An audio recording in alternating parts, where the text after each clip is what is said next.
بسم اللہ الرحمن الرحیم۔ باب کفران العشیر و کفران دون کفر فیہ عن ابی سعید عن النبی صلی اللہ تعالی علیہ وسلم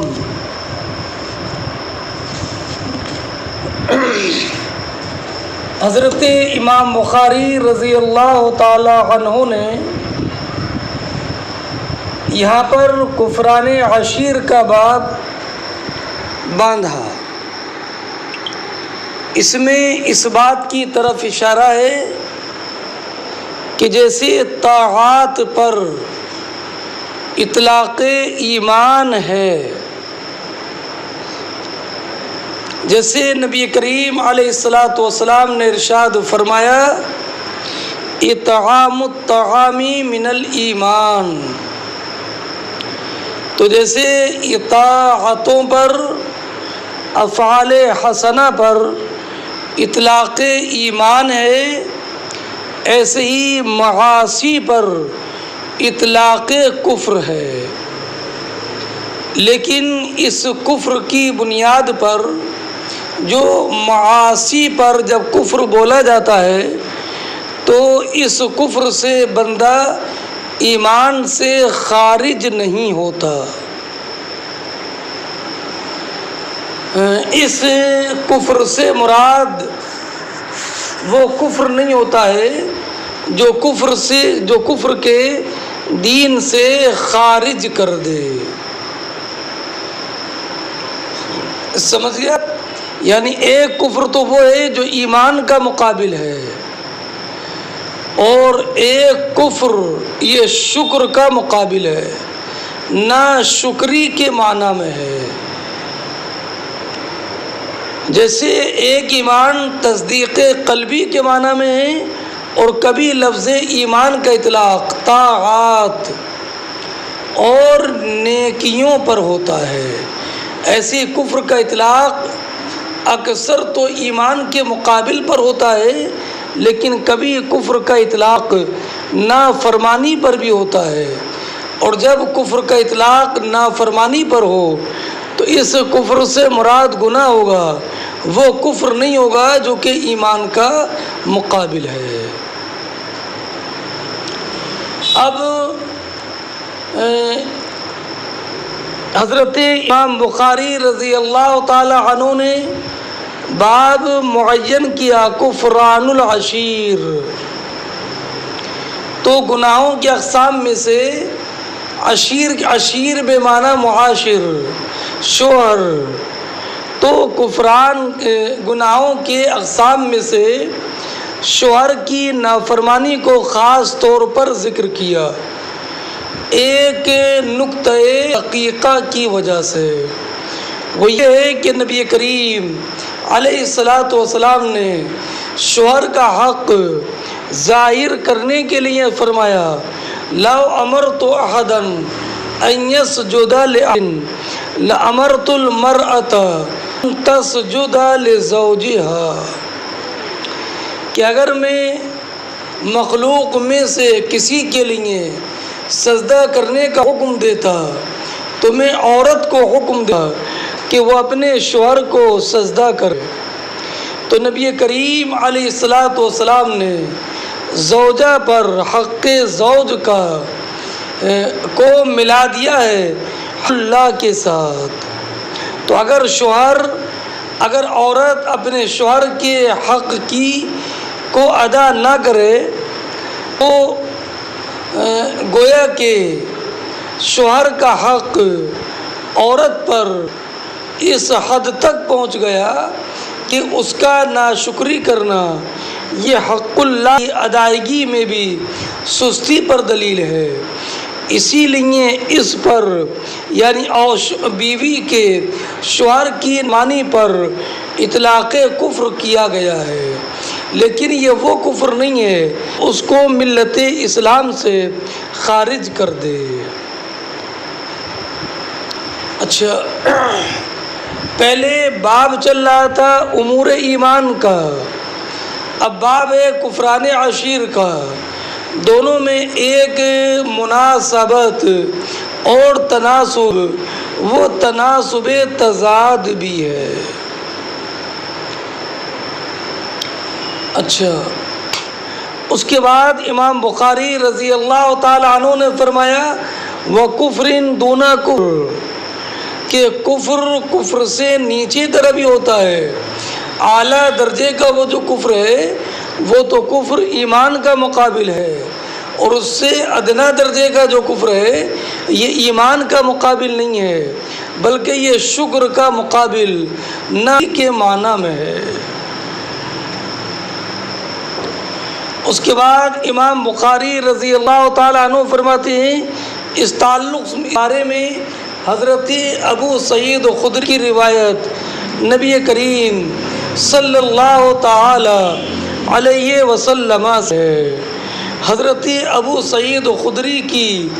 روایت میں یہ کریم علیہ السلام نے عورتوں سے ارشاد فرمایا اے عورتوں تم صدقہ کیا کرو، اس لیے کہ میں نے دیکھا کہ تم جہنمیوں میں سب سے زیادہ ہو۔ تو عورتوں نے عرض کی وَلِمَا یا رسول اللہ، یا رسول اللہ ہمارے جہنم میں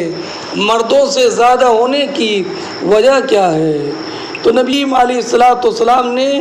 ارشاد فرمایا تَكْسُرْنَ اللَّعَنَ وَتَكْفُرْنَ الْعَشِيرَ، تمہاری دو خصلتوں کی وجہ سے۔ پہلی خصلت تو یہ ہے کہ تم لعن طعن زیادہ کرتی ہو، اور دوسری خصلت یہ ہے کہ تم شوہروں کی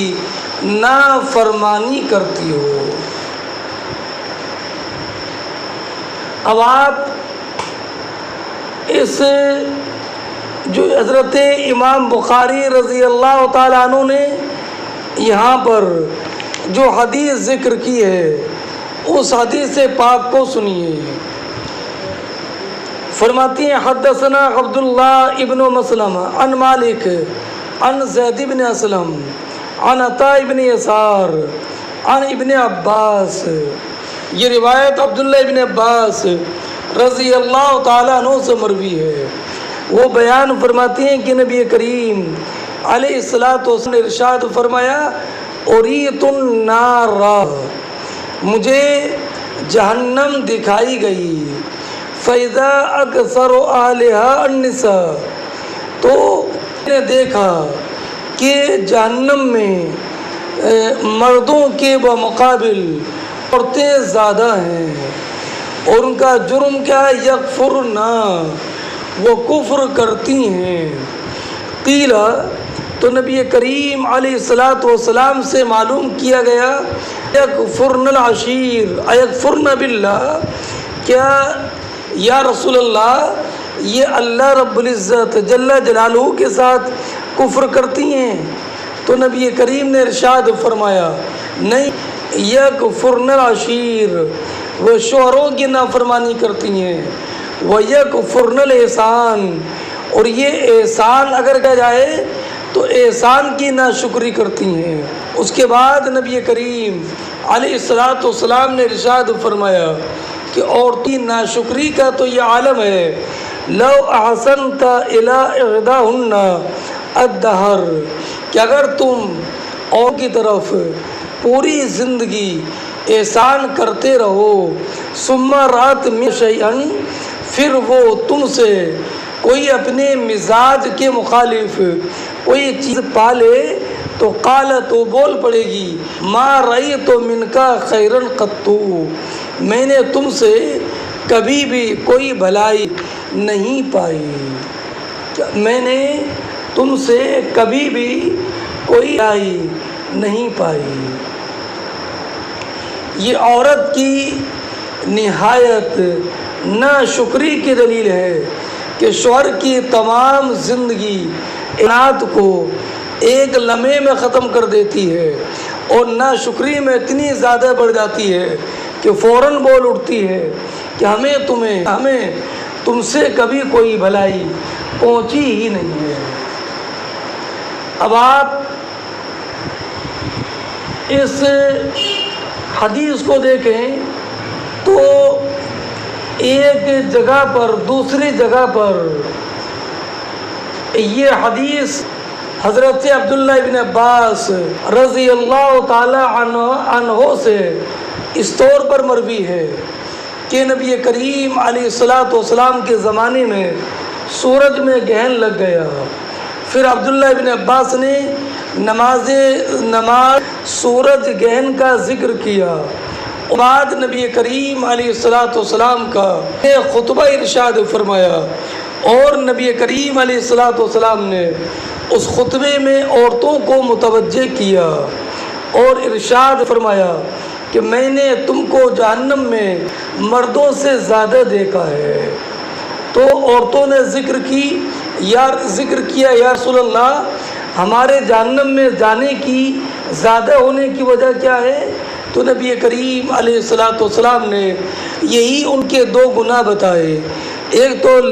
لعن طعن کی کثرت، لعن طعن کیا کہ بسا اوقات اپنے بچوں پر بھی لعن کر دیتی ہے، اور شوہروں کی نافرمانی بہت زیادہ کرتی ہیں۔ آپ یاد رکھیے گا کہ عبداللہ بن عباس کی یہ روایت امام بخاری رضی اللہ تعالیٰ عنہ نے کئی مقام پر ذکر کی ہے، اور میں پہلے اشارہ کر چکا ہوں کہ امام بخاری رضی اللہ تعالیٰ عنہ جب کوئی حدیث مکرر ذکر کرتے ہیں تو کبھی ان کی تکرار کسی نہ کسی فائدے کے لیے ہوتی ہے، اور کبھی یہ فائدہ متن سے متعلق ہوتا ہے، اور کبھی اسناد سے متعلق ہوتا ہے، اور کبھی دونوں میں۔ یہ ایسا بہت کم ہے کہ سند بھی وہی رہے اور متن کے الفاظ بھی وہی رہے اور کوئی نیا افادہ نہ ہو، اور امام بخاری رضی اللہ تعالی عنہ حدیث کو مکرر کر دیں، ایسا بہت کم ہوگا۔ بلکہ امام بخاری رضی اللہ تعالی عنہ نے جہاں بھی حدیث کو مکرر ذکر کیا ہے وہ کسی نہ کسی فائدے کے لیے ذکر کیا ہے۔ اب آپ اس حدیث میں اگر غور فرمائیں تو چند باتیں معلوم ہوں گی۔ پہلی بات تو یہ کہ نبی کریم علیہ الصلاۃ والسلام کو علم غیب ہے، تبھی تو نبی کریم علیہ الصلاۃ والسلام نے آخرت میں جہنم کے حال کا ذکر فرمایا، اور یہ ذکر فرمایا کہ جہنم میں زیادہ کر عورتیں ہیں، اور زیادہ کر عورتیں ہونے کی وجہ بھی ذکر فرما دی کہ یہ ناشکری کرتی ہیں، شوہر کی بھی ناشکری کرتی ہیں، اور یہ احسان کا بھی انکار کر دیتی ہیں۔ اچھا، اور اس سے یہ معلوم ہوا کہ عورت کی خصلت نافرمانی کرنا بھی ہے، اور عورت کی خصلت احسان کا انکار کرنا بھی ہے۔ اس لیے ایک حدیث میں نبی کریم علیہ الصلاۃ والسلام نے ارشاد فرمایا عورت میں کوئی خیر نہیں، اور عورت کے بغیر کوئی چارہ بھی نہیں، اس لیے عورتوں کی اصلاح کی کوشش تو کرو مگر اصلاح میں درجے تک نہ پہنچو، اس لیے کہ اگر آپ نے عورت کو سیدھا کرنا چاہا تو عورت سیدھا نہیں ہوگی بلکہ عورت ٹوٹ جائے گی، وَكَسْرُهَا طَلَاقُهَا، اور عورت کا ٹوٹنا یہ ہے کہ عورت کی طلاق کی نوبت آ جائے گی۔ اور ایک حدیث میں نبی کریم علیہ الصلاۃ والسلام نے ارشاد فرمایا خیرکم خیر لأہلی وانا خیر لأہلی، کہ تم میں سے بہتر وہ ہے جو اپنے اہل کے لیے بہتر ہو اور میں اپنے اہل کے لیے بہتر ہوں۔ اس لیے عورتوں کے ساتھ حسن سلوک کیا جائے اور عورت کی اصلاح کی حتی الامکان کوشش کی جائے، مگر اصلاح میں نوبت ضرب و کوب تک نہ ہے، ورنہ مزید بگاڑ کی صورتیں پیدا ہو جائیں گی۔ اور اس سے یہ بھی معلوم ہوا کہ عورت پر سب سے زیادہ حق اس کے شوہر کا ہے کہ عورت اپنے شوہر کی فرما برداری کرے اور اس کی ناشکری سے باز آئے اور اس کے احسان کو مانے اور اس کے احسان کو ماننے اور شکر بجا آوری میں فائدہ ہے، ورنہ اس کی ناشکری کی جزا یہ جہنم ہے۔ اللہ رب العزت عورتوں کو شوہروں کی اطاعت کرنے کی توفیق عطا فرمائے اور نافرمانی سے۔ اب آپ اگلی حدیث دیکھیے، باب المعاصی من امر الجاہلیہ ولا یکفر صاحبها بارتکابها الا بالشرک۔ یہ باب اس بارے میں کہ گناہ امر جاہلیت سے ہیں اور گناہوں کا مرتکب کافر نہیں ہوتا ہے، گناہوں کا ارتکاب کرنے کی وجہ سے گناہوں کے مرتکب کی تکفیر نہیں کی جائے گی الا بالشرک، مگر شرک سے۔ کیا مطلب؟ یعنی ترک واجب ہو یا فعل حرام ہو، یہ اخلاق جاہلیت سے ہے نا۔ اسلام کے قبل کا جو زمانہ ہے وہ جاہلیت کہلاتا ہے، یہ اس کے اخلاق سے ہے، اور شرک معاصی میں سب سے بڑھ کر ہے۔ اس لیے اور گناہوں کے ارتکاب کی بنیاد پر بندہ ایمان سے خارج نہیں ہوگا، اس کی تکفیر نہیں کی جائے گی۔ ہاں، اگر شرک جو اکبر الکبائر ہے اگر اس کا مرتکب ہو جائے تو لا محالہ یہ اسلام سے خارج ہو جائے گا۔ حضرت امام بخاری رضی اللہ تعالیٰ عنہ اس سے خوارج کا رد کرنا چاہتے ہیں، جو خوارج یہ کہتے ہیں کہ گناہوں کی وجہ سے انسان اسلام سے خارج ہو جاتا ہے، کافر ہو جاتا ہے اور ملت اسلامیہ سے نکل جاتا ہے، حالانکہ قرآن کی آیت ان کا رد کرتی ہے۔ قرآن کریم فرماتا ہے ان اللہ لا یغفر یشرک بہ ویغفر ما دون ذلک لمن یشاء، کہ بے شک اللہ رب العزت اس کو معاف نہیں فرماتا ہے کہ اس کے ساتھ شرک کیا جائے، اور اس کے علاوہ جو گناہ ہیں اللہ رب العزت ان گناہوں میں سے جس کو چاہے معاف فرما دیتا ہے۔ تو اس سے معلوم ہوا کہ شرک کے علاوہ جتنے بھی گناہ ہیں ان کی مغفرت مشیت الہی میں ہے۔ اگر اللہ رب العزت چاہے تو شرک کے علاوہ جتنے گناہ ہیں ان کو معاف فرما دے۔ لیکن یاد رکھیے گا کہ اس مقام پر شرک سے مراد کفر ہے۔ کفر کیا؟ کہ ضروریات دین میں اگر کسی ضروری دین میں سے کسی کا انکار کر دیا تو وہ کافر ہو جائے گا، اور اگر اللہ رب العزت جل جلالہ کی ذات و صفات و افعال میں سے کسی کو شریک بنا دیا تو یہ مشرک ہوگا۔ تو کفر عام ہے۔ تو اگر انسان نے اللہ رب العزت و صفات میں سے کسی کو ذات و صفات میں کسی کو شریک نہیں بنایا، مگر اگر کسی ضروریات دین کسی کا انکار کر دیا تو وہ کافر ہو جائے گا، اور اس کفر کی بنیاد وہ قابل مغفرت اس کا جرم نہیں رہے گا، بلکہ اس کے لیے جہنم کی دائمی سزا ہے۔ اب اللہ رب العزت جل جلالہ کفر کے علاوہ دوسرے گناہوں کو معاف فرما دیتا ہے اور ان کی مغفرت ممکن ہے، تو اس پر دلیل رب العزت کا ارشاد ہے وَيَغْفِرُ مَا دُونَ ذَلِكَ لِمَن يَشَاءُ، کہ اللہ رب العزت جل جلالہ کفر و شرک کے علاوہ جتنے بھی گناہ ہیں اللہ رب العزت ان گناہوں کو معاف کر دے گا، یعنی ان گناہوں کی مغفرت مشیت الہی میں داخل ہے۔ ہاں اگر کفر کر لیا تو پھر یہ اس کا کفر اور شرک یہ قابل عفو نہیں ہے۔ دوسری دلیل اللہ رب العزت کا یہ ارشاد ہے وَإِن طَائِفَتَانِ مِنَ الْمُؤْمِنِينَ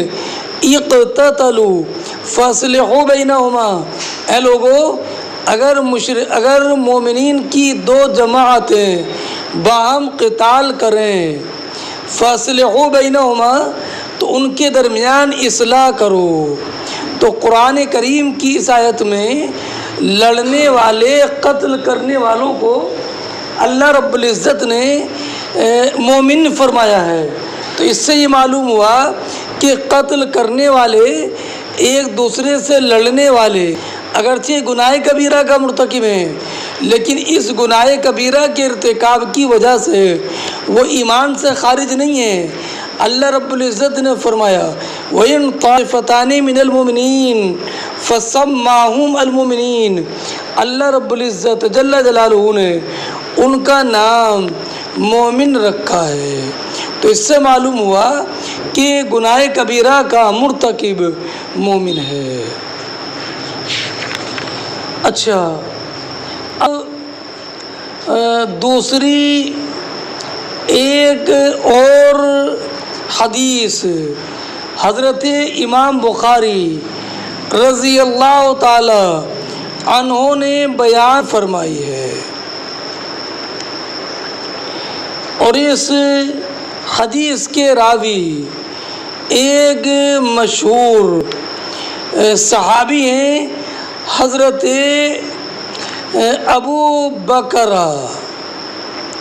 رضی اللہ تعالی عنہ۔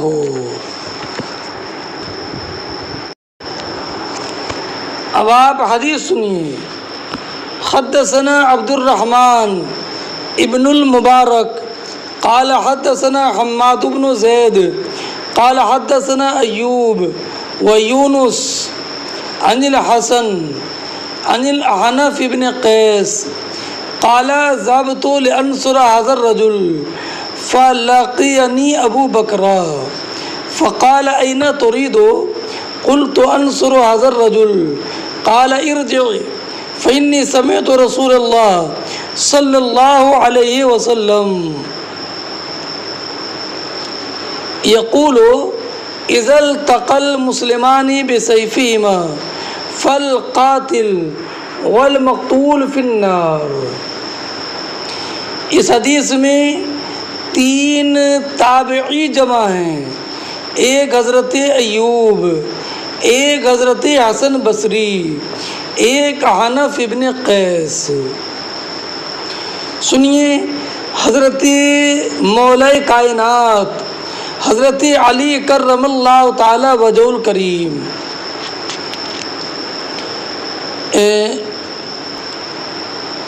حضرت مولا کائنات رضی اللہ تعالیٰ عنہ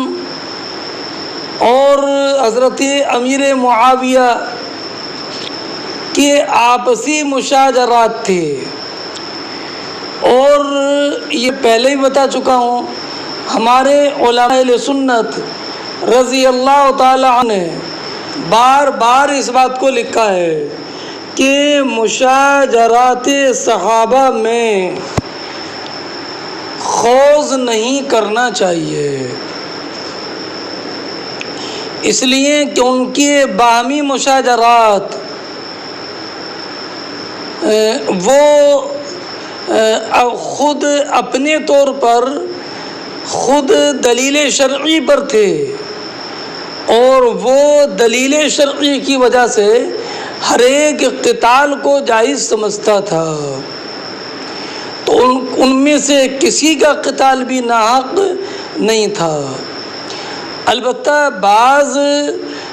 جیسے کہ حضرت امیر معاویہ وہ خطائے اجتہادی پر تھے، لیکن خطائے اجتہادی گناہ نہیں ہے، بلکہ خطائے اجتہادی پر تو اللہ رب العزت جل جلالہ نے اجر و ثواب کا وعدہ فرمایا ہے۔ اس لیے مشاجرت صحابہ میں نہ زیادہ خوض کرنا جائز ہے، اور نہ مشاجرات صحابہ میں اپنی ذہنی توانائی صرف کرنے کی ضرورت ہے۔ تمام صحابہ کرام علیہم الرحمت والرضوان واجب التعظیم، قابل قدر ہیں، اور کوئی غوث، کوئی قطب اور کوئی بھی شخص مقام میں کسی صحابی کے مرتبے کو نہیں پہنچ سکتا ہے۔ خود نبی کریم علیہ الصلوۃ والسلام نے ارشاد فرمایا کہ انبیاء کرام علیہ الصلوۃ والسلام کے بعد جو خیر الناس تھے، اللہ رب العزت نے ان کو میرا صحابی بنا دیا ہے، اس لیے صحابی کی تعظیم واجب ہے۔ کسی بھی صحابی کی توہین، معاذ اللہ، یہ تحقیر، یہ سخت ناجائز و حرام بلکہ سخت گناہ کبیرہ ہے۔ حضرت کائنات رضی اللہ تعالیٰ عنہ کا جب اختلاف حضرت امیر معاویہ سے چل رہا تھا تو حضرت حنف ابن قیس جو مشہور تابعی ہیں، یہ مولا کائنات رضی اللہ تعالیٰ عنہ کی مدد کے لیے اپنی قوم کے افراد کے ساتھ نکلے۔ راستے میں صحابی رسول حضرت ابو بکر سے ملاقات ہو گئی تو حضرت ابو بکر رضی اللہ تعالی عنہ نے معلوم کیا، حنف ابن قیس این ترید، کہاں ہے؟ تو انہوں نے کہا انصر ھذا الرجل، میں اس شخص یعنی مولا کائنات رضی اللہ تعالی عنہ کی مدد کرنے کے لیے جا رہا ہوں۔ تو حضرت ابو بکر نے ارشاد فرمایا ارجع، لوٹ جائیے، واپس چلے جائیے، اس لیے کہ آپ مولا کائنات کی مدد کریں گے تو آپ کے مقابل میں خود صحابہ اور تابعین ہوں گے، اور نبی کریم علیہ الصلاۃ والسلام نے ارشاد فرمایا ہے اذا التقى المسلمان بسيفهما فالقاتل والمقتول في النار۔ نبی کریم نے ارشاد فرمایا کہ جب دو مسلمان اپنی تلواروں سے، دو مسلمان ایک دوسرے مسلمان کے مقابل ہو جائیں، فالقاتل والمقتول فی النار، تو قاتل اور مقتول دونوں جہنم میں ہیں۔ کیا؟ دونوں جہنم میں۔ اس کا مطلب یہ ہے کہ اگر اللہ رب العزت ان کو سزا دے اور ان کے قتال پر مواخذہ کرے تو ان کی سزا جہنم میں ہے۔ معنی یہ کہ وہ جہنم کے مستحق ہیں اور ان کا امر اللہ رب العزت کی مشیت پر ہے۔ لیکن حضرت ابو بکر رضی اللہ تعالیٰ عنہ نے اس حدیث کو مطلق رکھا ہے، حالانکہ آپ یہ بات ذہن نشین رکھنا کہ یہ حدیث معول ہے۔ معنی یہ کہ جب کہ کسی کا قتال کسی شرعی تعویل پر نہ ہو، اور اگر کسی کا قتال شرعی تعویل پر ہے اور وہ تعویل کی بنیاد پر اپنے طور پر وہ اس قتال کو جائز سمجھتا ہے اور اس کی قتال کی بنیاد کسی دلیل شرعی پر ہے تو اس کے لیے یہ وعید نہیں ہے۔ اور حضرت ابو بکر رضی اللہ تعالیٰ عنہ نے اس حدیث کو مطلق رکھا ہے، حالانکہ یہ حدیث مطلق نہیں ہے، بلکہ یہ حدیث کہ قاتل اور مقتول دونوں جہنم میں ہیں، یہ جب ہے جبکہ کسی مشہور تعویل کے بغیر ہو۔ اور حضرت ابو بکر رضی اللہ تعالیٰ عنہ بیان فرماتے ہیں کہ میں نے نبی کریم علیہ الصلوۃ والسلام سے معلوم کیا، یا رسول اللہ حاضل قاتل، اس مسلمان نے قتل کیا ہے، جو مسلمان قاتل ہے اس کا جہنم میں ہونا تو معلوم ہوتا ہے کہ اس نے قتل کیا ہے، لیکن یا رسول اللہ مقتول تو مظلوم ہے، وہ جہنم میں کیسے ہے؟ تو نبی کریم علیہ الصلوۃ والسلام نے ارشاد فرمایا انہ کان حریصا علی قتل صاحبہ، وہ چونکہ اپنی ساتھی کے قتل پر حریص تھا، اگر اسے قتل کا موقع مل جاتا تو وہ مسلمان بھائی کو قتل کر دیتا۔ یہ دوسری بات ہے کہ اسے قتل کا موقع نہ ملا، وہ خود مقتول ہو گیا اور دوسرے نے اسے قتل کر دیا،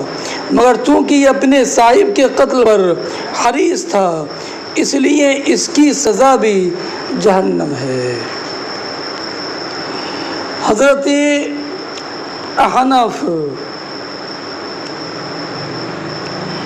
رضی اللہ تعالیٰ عنہ نے جب یہ حدیث سنی تو ابو بکرہ رضی اللہ تعالیٰ عنہ کی رائے سے لوٹ آئے اور پھر تمام جنگوں میں مولا کائنات رضی اللہ تعالیٰ عنہ کے ساتھ شرکت کی۔ حدیث پاک سنیے، عبد الرحمن ابن مبارک رضی اللہ تعالیٰ عنہ بیان فرماتے ہیں قال حدثنا حماد بن زید قال حدثنا ایوب و یونس عن الحسن بصری عن الاحنف ابن قیس قال ذهبت لانصر هذا الرجل، میں اس مرد یعنی مولا کائنات رضی اللہ تعالی عنہ کی مدد کے لیے جانے کے ارادے سے نکلا تو مجھ سے ملاقات ہو گئی ابو بکرہ کی، تو آپ نے فرمایا اینا تریدو، کہاں کا ارادہ ہے؟ تو میں نے کہا اس شخص کی مدد کرنے کا۔ تو آپ نے فرمایا ارجع، لوٹ جاؤ،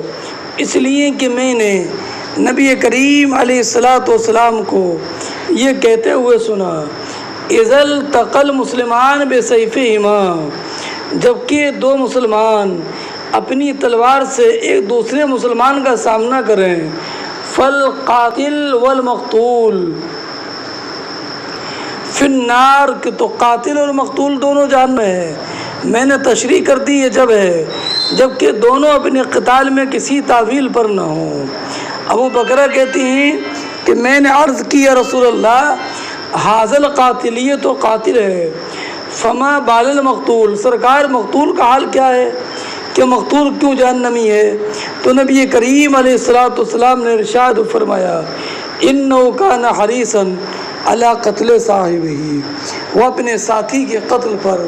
حریص تھا۔ اس سے یہ معلوم ہوا کہ مسلمان کا قتل کرنا یہ سخت گناہ کبیرہ ہے، اور میں نے یہ بھی تشریح کر دی ہے کہ یہ قتال اس وقت میں گناہ کبیرہ ہے جب کہ کوئی کسی قتل کے جواز پر تعویل پر نہ ہو،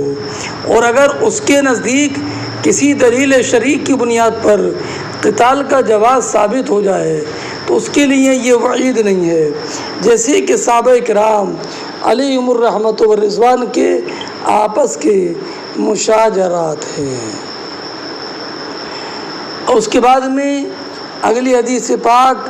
شروع ہوتی ہے بسم اللہ الرحمن الرحیم۔ باب یہ چل رہا ہے کہ المعاصی من امر الجاہلیت، گناہ جاہلیت کے کاموں سے ہے، جاہلیت کی خصلتوں سے ہے۔ اس تعلق سے حضرت سلیمان ابن حرب رضی اللہ تعالی عنہ کی ایک روایت ذکر کرتے ہیں۔ ان کے شیخ حضرت امام شعبہ واصل احدب سے روایت کرتے ہیں، وہ حضرت معرور سے۔ حضرت معرور بیان فرماتے ہیں کہ لقیت ابا ذر بالربذہ، کہ مقام ربذہ میں میری ملاقات مشہور صحابی رسول حضرت ابو ذر غفاری رضی اللہ تعالی عنہ سے ہوئی۔ تو میں نے یہ دیکھا کہ حضرت ابو ذر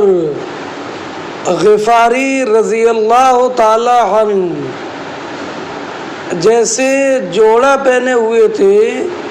ویسا ہی جوڑا آپ کے غلام، آپ کا غلام بھی پہنے ہوئے تھا۔ کیسا جوڑا کہ نیچے والی چادر پرانی تھی اور اوپر والی چادر یہ نئی تھی۔ ایسے ہی آپ کے غلام پر پرانی نیچے والی چادر پرانی تھی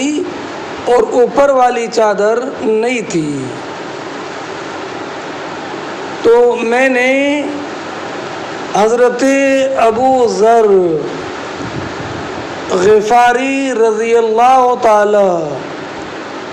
عنہ کی بارگاہ میں عرض کیا، اے ابو ذر، اگر آپ اپنے غلام سے اوپر والی اچھی چادر لے لیتے اور آپ کے جسم پر جو نیچے والی چادر پرانی ہے وہ اپنے غلام کو دے دیتے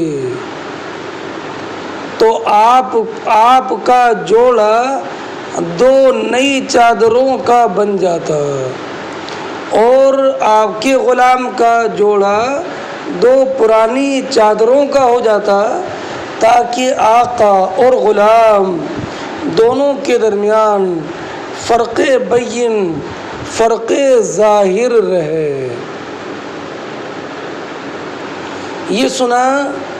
تو حضرت ابو ذر غفاری رضی اللہ تعالی عنہ نے اس کا سبب بیان فرمایا اور یہ کہا کہ ایک مرتبہ میری کچھ نوک جھونک حضرت بلال سے ہو گئی تھی اور میں نے اسی تلخی کے عالم میں بلال کو کچھ سخت بول دیا تھا اور ان کو سخت بولنے کے ساتھ میں نے بلال کو ان کی والدہ کے ذریعے بھی آر دلائی اور میں نے اپنی زبان سے کہہ دیا تھا، یا ابن السودا، او کالی کے بیٹے۔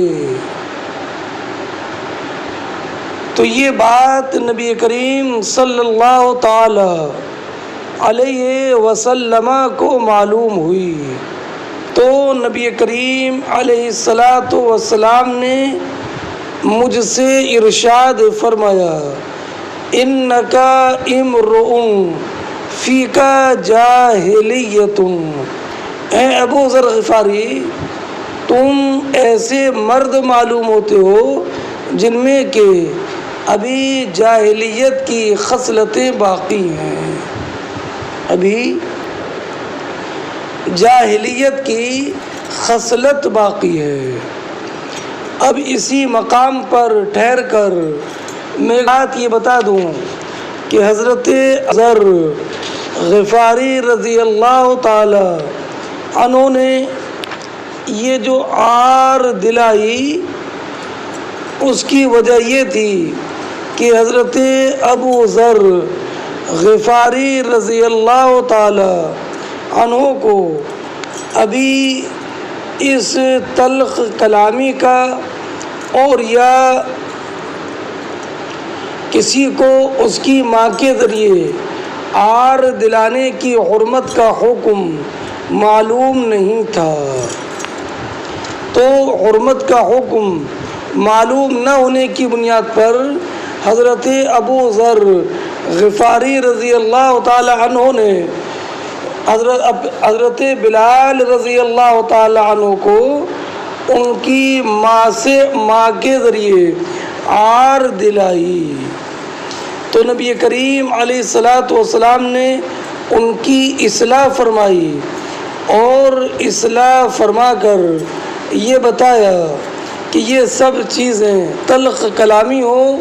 یا کسی کو اس کی ماں کے ذریعے عار دلانا ہو، یہ سب امور جاہلیت سے ہیں جن کا ترک لازم ہے۔ اور اس کے بعد نبی اکرم صلی اللہ تعالی علیہ وسلم نے ایک ناصحانہ کلام حضرت ابو ذر غفاری رضی اللہ تعالی عنہ سے فرمایا اخوانکم خوالکم جعلہم اللہ تحت ایدیکم، اے لوگو یہ تمہارے غلام، تمہارے خادم، یہ تمہارے اطاعت گزار ہیں۔ اللہ رب العزت جل جلالہ نے انہیں تمہارا ماتحت بنا دیا ہے، تمہارا ماتحت بنا دیا ہے، لیکن یہ تمہارے اسلامی بھائی ہیں، اور جب تمہارے اسلامی بھائی ہیں تو ان کی دل جوئی، ان کی حوصلہ افزائی، ان کو بہتر سے بہتر کلمات سے یاد کرنا، ان کی دل جوئی کرنا، یہ تمہارا اخلاقی فریضہ ہے۔ فمن کان اخوہ تحت یدہ فلیطعمہ مما یاکل ویلبسہ مما یلبس۔ نبی کریم علیہ الصلاۃ والسلام نے ارشاد فرمایا کہ یہ جس کے بھائی، یعنی جس کے اسلامی بھائی اس کے ماتحت ہوں، فلیطعمہ مما یاکل، تو اس کو چاہیے کہ انہیں وہ کھلائے جو خود کھاتا ہے، وَيُلْبِسُهُ مِمَّا يَلْبَسُ، اور اس کو وہ پہنائے جو خود پہنتا ہے، وَلَا تُكَلِّفُوهُمْ مَا يَغْلَبُهُمْ، اور انہیں ایسے کام کا مکلف نہ بنائے جو کام ان پر غالب آ جائے، یعنی جس کام کو یہ بآسانی نہ کر سکیں۔ فَإِن كَلَّفْتُمُوهُمْ فَأَعِينُوهُمْ، اگر ان کو تم نے کسی اہم کام کا مکلف بنا دیا، فَأَعِينُوهُمْ، تو تم ان کی مدد کرو۔ نبی کریم علیہ الصلاۃ والسلام کے یہ جامع کلمات دیکھیے۔ نبی کریم علیہ الصلاۃ والسلام نے 4 باتوں کا حکم دیا کہ تمہارے لیے مناسب ہے کہ جو تم کھاؤ وہ انہیں کھلاؤ، جو تم پہنو انہیں پہناؤ، اور انہیں ایسے کام کا مکلف نہ بناؤ جو کام وہ کر نہ سکیں، اور اگر تم نے چوتھی بات، اگر تم نے انہیں کسی ایسے کام کا مکلف بنا دیا جو کام وہ بآسانی نہ کر سکیں، بلکہ وہ کام کرنا ان پر شاق اور دشوار ہو، تو تم الگ کھڑے ہو کر تماشا نہ دیکھو، بلکہ تم ان کی مدد کرو۔ اب آپ نبی کریم علیہ الصلاۃ والسلام کے ان مبارک کلمات میں وہ اصول ملاحظہ فرمائیں جو نبی کریم علیہ الصلاۃ والسلام نے ایک آقا کو آقا ہونے کی حیثیت سے ان کی تعلیم و تلقین غلام کے حق میں فرمائی ہے۔ اور کیوں نہ ہو کہ وہ رحمت عالم ہیں، تمام کائنات کے لیے رحمت بنا کر بھیجے گئے ہیں۔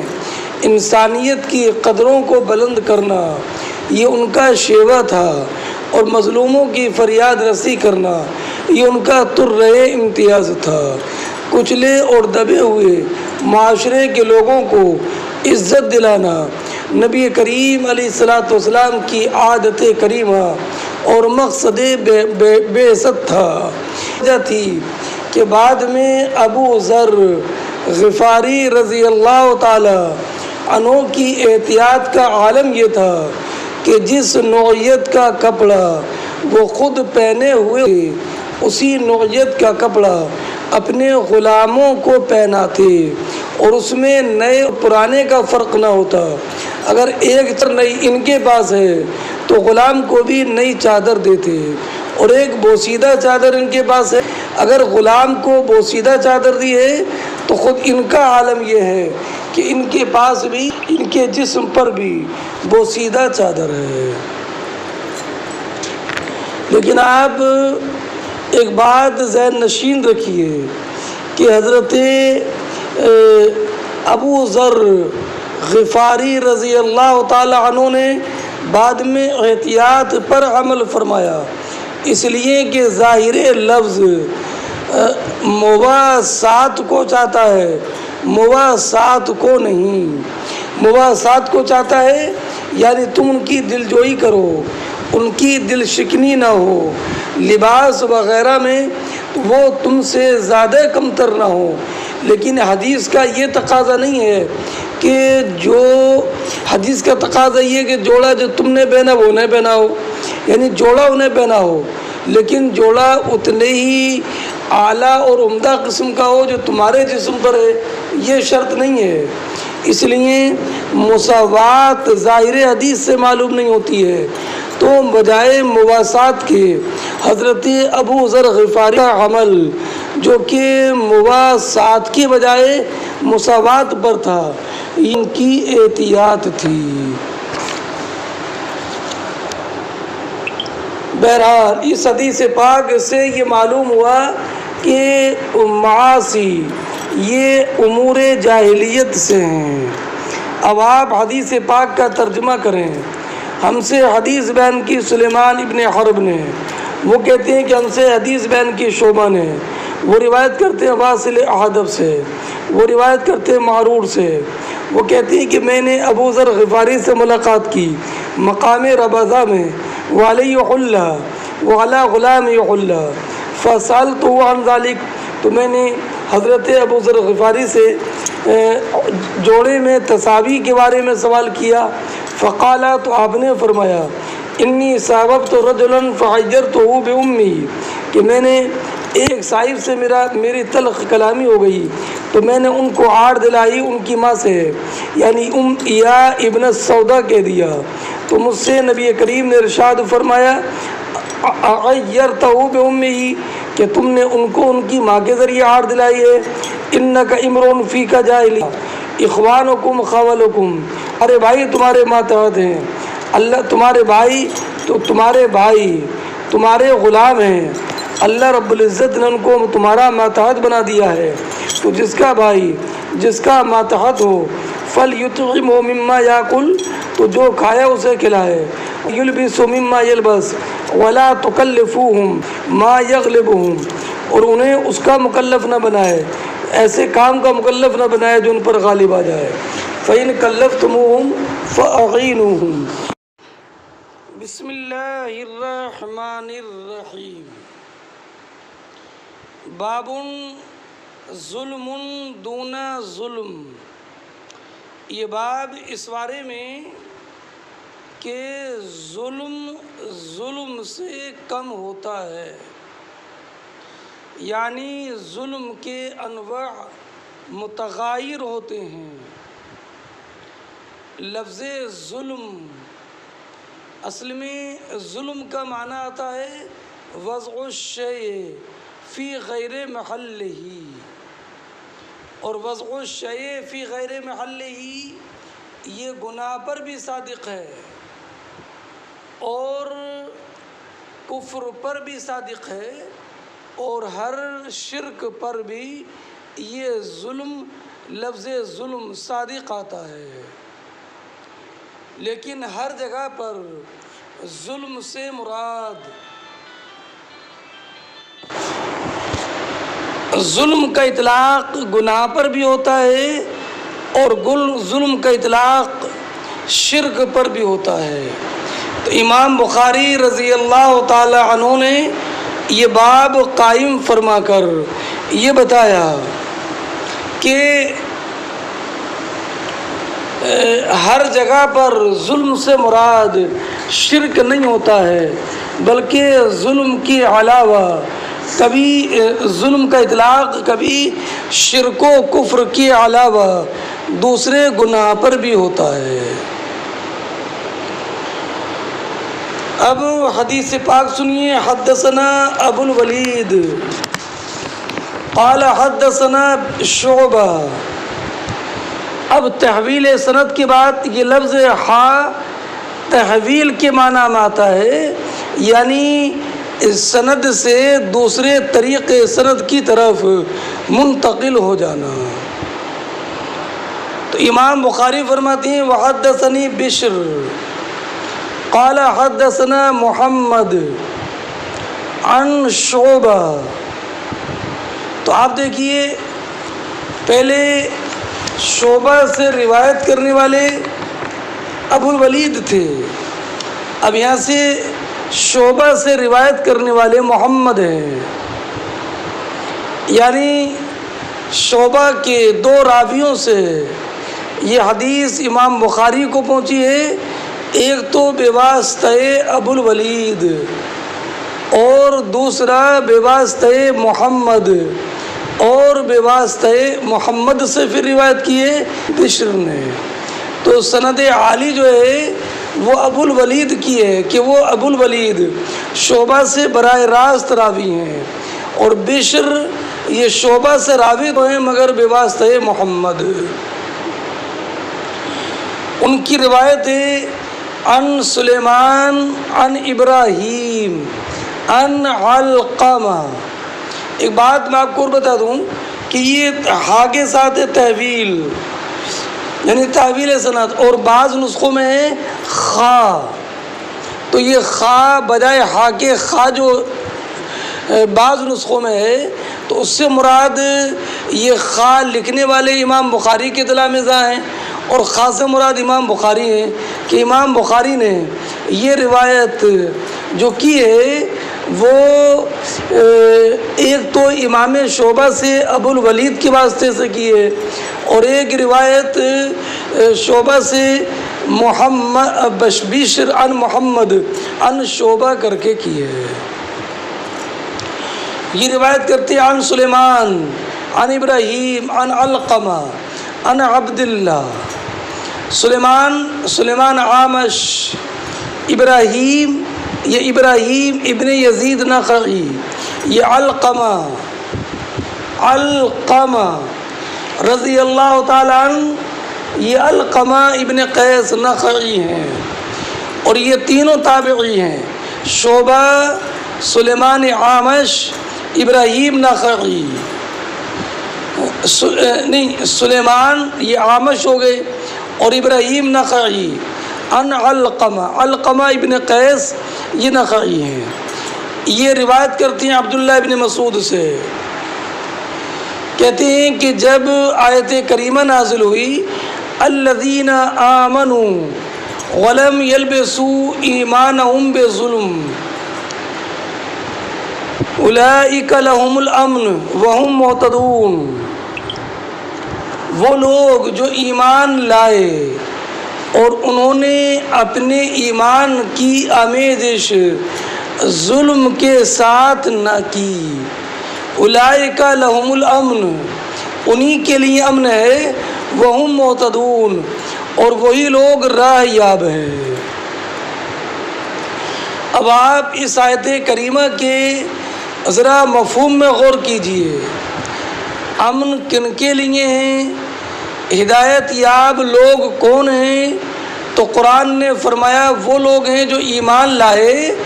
اور اپنے ایمان کی آمیزش ظلم کے ساتھ نہیں کی، یعنی ایمان پر قائم رہے اور ان کے ایمان کا خلط ظلم کے ساتھ نہیں ہوا، اور تو انہی کے لیے امن ہے اور یہی راہ یاب ہے۔